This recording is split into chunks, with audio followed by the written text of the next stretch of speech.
question goes back to what is the goal, what the rider wants. To flash or not flash, it's seriously up to individuals, because generally the bike by itself can run, no issue. Do you need to flash? If you are happy with the bike, you're content with the bike, by all means don't flash. Yeah, because it can create some things that you don't expect. For example, if you flash, the bike become too powerful, it become a danger to yourself, right?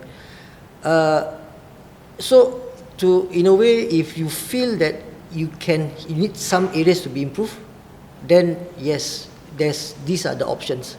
You can flash, you can mechanical change things, you can do a piggyback system and so forth. There are many options. If you okay with it, I'm good from A to A, A to B point. Alright, okay, I'm okay with the heat, everything. Then no need. Yeah, because the ECU itself, it's okay. It doesn't cause anything or any issue. But if you want to have a bit better performance, okay. Just another example. For example, if you have a aftermarket exhaust, right? Do you need to flash? Actually, you don't need to flash, because the ECU has the O2 sensors to actually regulates itself. Okay. But why do people flash? Okay, the simple answer is to make the FU ratio suits the exhaust to fully utilize the exhaust. Sorry, I stop you there. When you say that, let's say for a motorcycle, you buy the LTA approved exhaust. Yeah.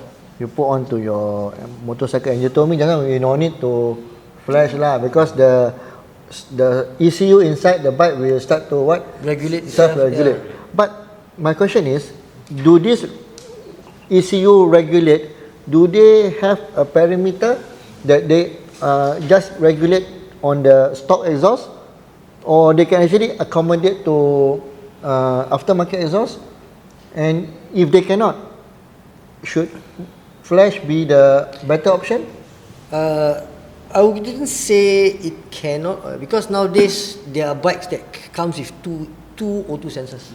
Okay, at the end of the day, two O2 sensors means they can have a bigger range of measuring. Sorry, you said that right. So Michelle, our ZX4 have two O2 sensors, right? If I'm right. The front near the header, one more is near the exhaust. Correct, after and before the catalytic converter. Alamak. Double the problem. Actually, really, the bikes nowadays okay, I'll give you a very good, if you don't mind, I'll give you a very good example of the parameter of the ECU's capability. So I use the Royal Enfield, the Himalayan 450. It's an India bike. It's made for their mountain rangers. So at sea level, one temperature. Go all the way up the mountains, the snow-capped mountains, another temperature. Oxygen density thinner. It has to compensate. The ECU has to compensate based on the O2 readings, this and that, to how much, what's the AFR now, this and that. Also, there is. On the other hand, there are some exhaust brands. If you go and look at their website, it says no adjustments or no tuning needed. It's good to go plug and play. Yes, some exhausts are like that. So to answer the question just now, doesn't mean that put in a aftermarket exhaust, LTA approved aftermarket exhaust, doesn't mean that you need to flash and tune a bike. It's not necessary sometimes. Okay guys, so as we are talking about flashing, and also coming towards the end of the session, we just want to disclaim from the three of us here that, that this flashing is just another part of your motorcycle modifications. Okay, it may and may not violate the existing regulations and rules of your respective motorcycle brands. So you got to check with your motorcycle brands whether this is approved or not approved. And if you go for competition and such, personally I think flashing is an option that you must do. Okay, when you go competition, don't tell me you want to use everything stock, because competition is a different breed of sphere in terms of motorcycling industry. So again, we got to disclaim down here. Okay, this flashing, all right, it is for a specific breed of riders who have a different passion. And if you want to do anything about your motorcycle, please consider safety, because we mentioned about safety. Okay, he does not violate any safeties from the way he do the flashing, whereby he keeps the all those safe settings, all the safe mappings available. You can always switch between the maps, right? And again, check with your manufacturers. If you're in doubt, if your manufacturer says, oh, you cannot flash, later violate this and that, then listen to your manufacturer. But if you're going to bring that machine for a competition race and you are off from everything else, then I think flash is a good thing to do lah. DM me or PM me for price, but again, I'm not here to disclose the price because each different tuners has different price range because the fact of the models, how they run the business, and the fact that and again I say to at the average to dyno a bike, maybe 1 or 2 runs is going to cost you about $200-300. The fact that why is it expensive? First of all, you have to calibrate the dyno system. If you don't calibrate it, you will not have a very good data. Okay, and it's 1 to 2 runs only. Honestly, in 1 to 2 runs, you won't see much unless you know where to look out. But for a real life data collection, we actually runs maybe 10-15 hours. In fact, when you stop, every single stop, we will take the data and then we analyze the data. Then after that, we see where are the best points that you need to change. As also a victim of the scam, I can tell you it's very affordable.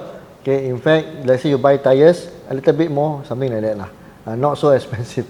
But to me as a mechanic personally, if you ask me, I would say that flash your engines, flash your motorcycle, because the engines needs to breathe. Okay. All this to me as a mechanic in my personal view, okay, nothing to do with whatever I've learned, but in my personal view, because I've been doing a lot of engines, right? If you put in the emission components to control the emission and all this, right, in a way it's good for the environment, it's not good for the engines. The engines not so rugged, very weak. It's not the true potential of the engine itself. Flashing redefines it.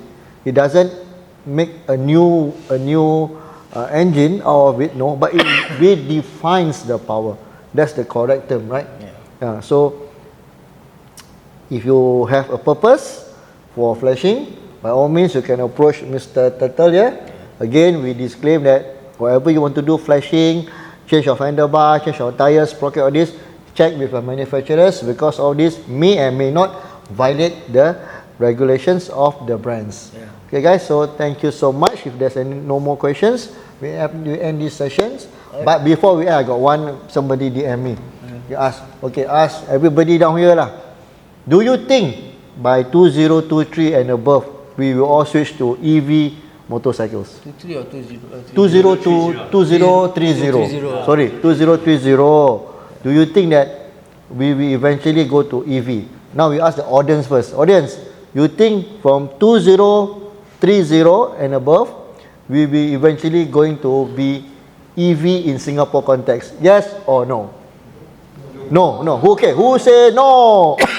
No. Oh. No. In fact, I'll say no. You coughing or you pretending? No. No. Okay, so we can, as a community down here, small community, we can say that by 2030 and above, we'll still be riding gas-powered motorcycles. Correct? You all think because you're one, or because you think that this is a valid thing?